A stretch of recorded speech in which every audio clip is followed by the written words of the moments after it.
السلام ورحمۃ اللہ وبرکاتہ۔ الحمد للہ رب العالمین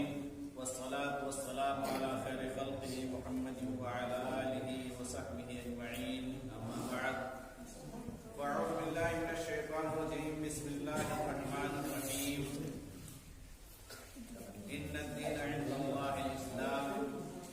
وقال محمد عبادہ ومن یبتغ غیر الاسلام دینا فلن يقبل منه وهو في الآخرة من الخاسرين۔ معزز سامعین، محترم علماء کرام، اللہ کے فضل سے ہم سب مسلمان ہیں،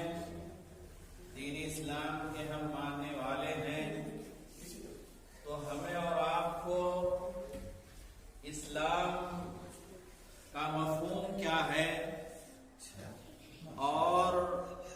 اسلام کی خصوصیات کیا ہیں اور اسلام کے تقاضے کیا ہیں، یہ جاننا ضروری ہے تاکہ اسی کی روشنی میں ہم اور آپ عمل کرتے ہوئے اللہ تعالی کی رضا کو حاصل کر لیں،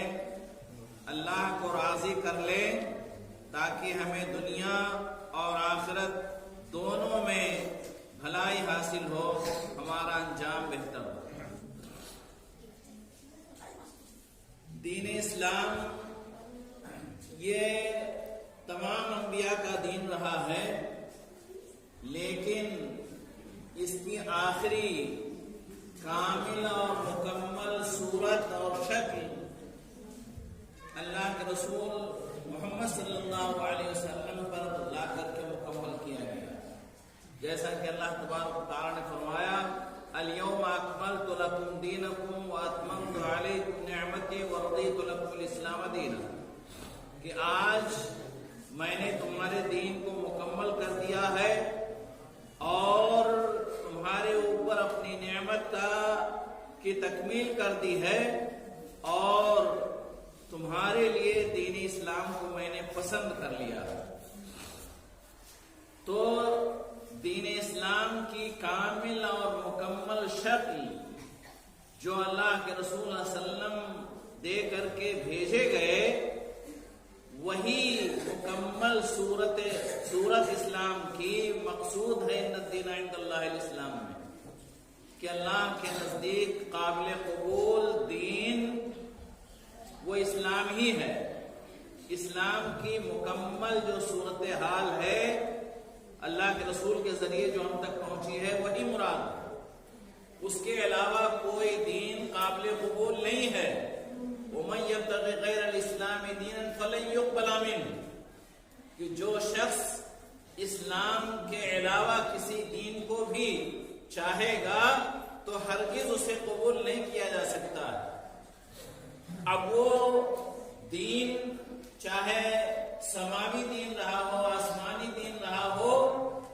اور وہ محرف ہو چکا ہو، اس لیے کہ یہودیت، عیسائیت یہ بھی اللہ کی جانب سے مقرر کردہ دین تھا، لیکن وہ دین اسلامی تھا، لیکن اللہ تعالی نے اس کے حفاظت کی ذمہ داری نہیں لی تھی، اس لیے ان کے علماء نے اس میں تبدیل کر کے، تحریف کر کے اور اس کو بگاڑ دیا، تو وہ دین اسلام نہیں رہا، اور پھر وہ ایک محدد وقت کے لیے وہ چیز تھی، اور اللہ کے رسول صلی اللہ علیہ وسلم کو جو دین اسلام دے کر بھیجا گیا ہے یہ ہمیشہ ہمیشہ کے لیے ہے، اس کی تفصیل آگے آئے گی۔ تو یہ مکمل اسلام جو اللہ کے رسول کے ذریعے سے ہمیں ملا ہے، یہی دین اسلام اللہ تعالیٰ کے ہاں قابل قبول ہے، اس کے علاوہ کوئی بھی دین اللہ تعالیٰ کے ہاں قابل قبول نہیں ہو سکتا ہے، چاہے وہ انسان کا وضع کرتا ہو، چاہے وہ آسمانی اور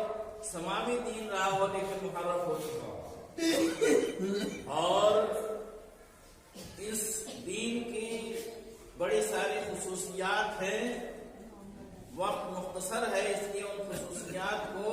بہت مختصر طور پہ میں ذکر کروں گا۔ پہلی خصوصیت تو یہ ہے مانتے ہیں یہ الہی دین اللہ کی جانب سے وضع کردہ مقرر کردہ، یہ کسی انسان کا وضع کردہ نہیں ہے، یہ اللہ کی جانب سے ہے، اور اللہ تبارک و تعالی نے اس دین کی بالواسطہ حفاظت کی ذمہ داری لے لی، اس لیے کہ اس دین کی بنیاد قرآن مجید پہ ہے اور حدیث رسول پہ ہے۔ قرآن کے بارے میں اللہ تبارک و تعالی نے صاف طور پہ کہا ہے اِنَّا نَحْنُ نَزَّلْنَا الذِّكْرَ وَإِنَّا لَهُ لَحَافِظُونَ، کہ ہم نے ہی قرآن کو نازل کیا ہے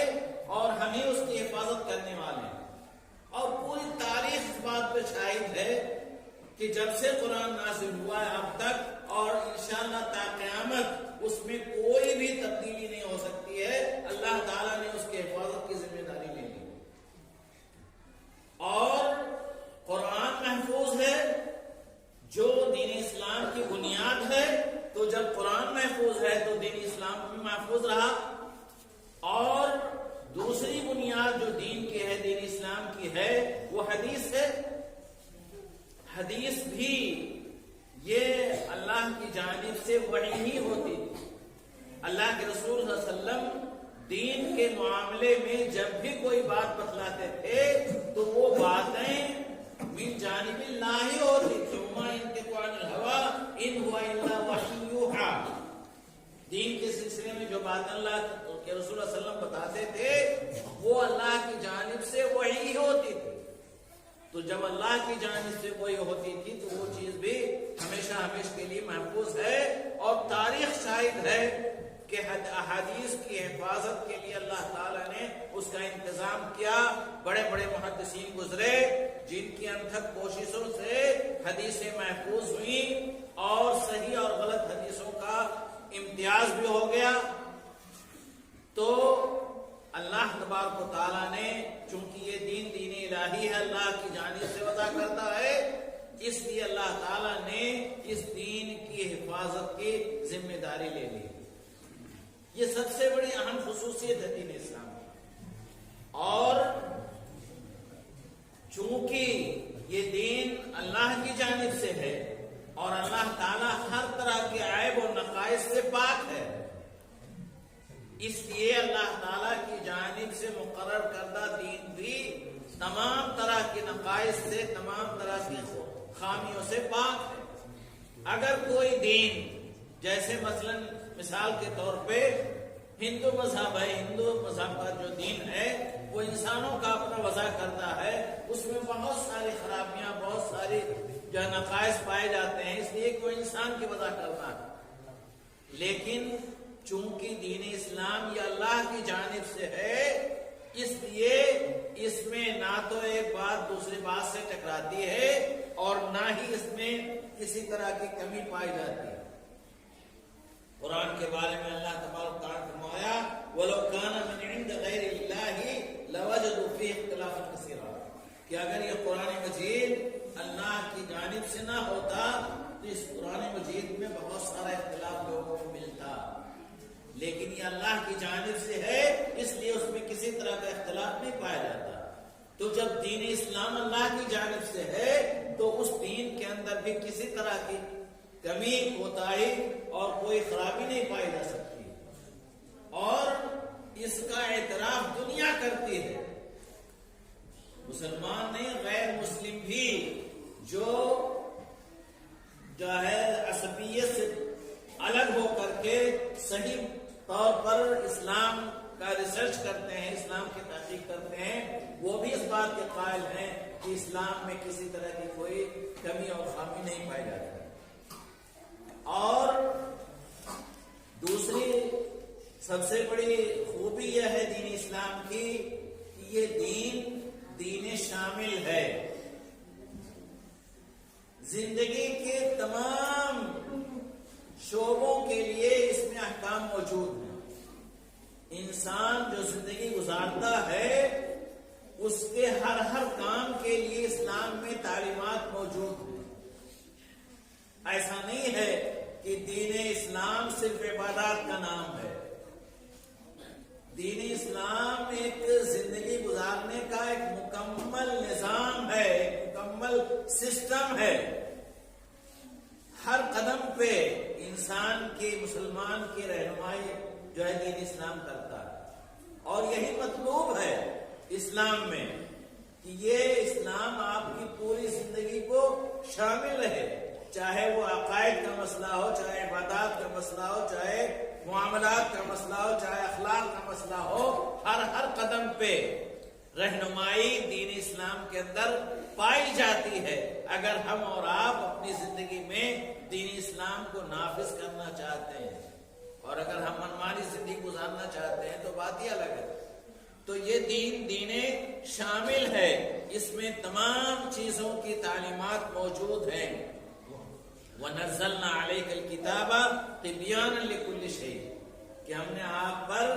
قرآن مجید کو نازل کیا ہے جس میں ہر چیز کا بیان موجود ہے. زندگی کے ہر قدم کے لیے رہنمائی اس میں پائی جاتی ہے. اور یہ دین اسلام تمام انسانوں کے لیے ہے. پہلے انبیاء آتے تھے، ان کی شریعتیں جو ہوتی تھیں وہ کچھ خاص لوگوں کے لیے، خاص زمانے کے لیے ہوتی تھی. لیکن اللہ کے رسول صلی اللہ علیہ وسلم کو جو نبی بنا کر بھیجا گیا وہ ساری دنیا کے لوگوں کے لیے بھیجا گیا. کسی ایک قوم کے لیے نہیں، کسی ایک زمانے کے لیے نہیں، بلکہ سارے انسانوں کے لیے اور تا قیامت کے لیے نبی کریم صلی اللہ علیہ وسلم کو نبی بنا کر کے بھیجا گیا. تو یہ دین اسلام تمام انسانوں کے لیے ہے. اللہ تعالیٰ نے فرمایا قُلْ يَا أَيُّهَا النَّاسُ إِنِّي رَسُولُ اللَّهِ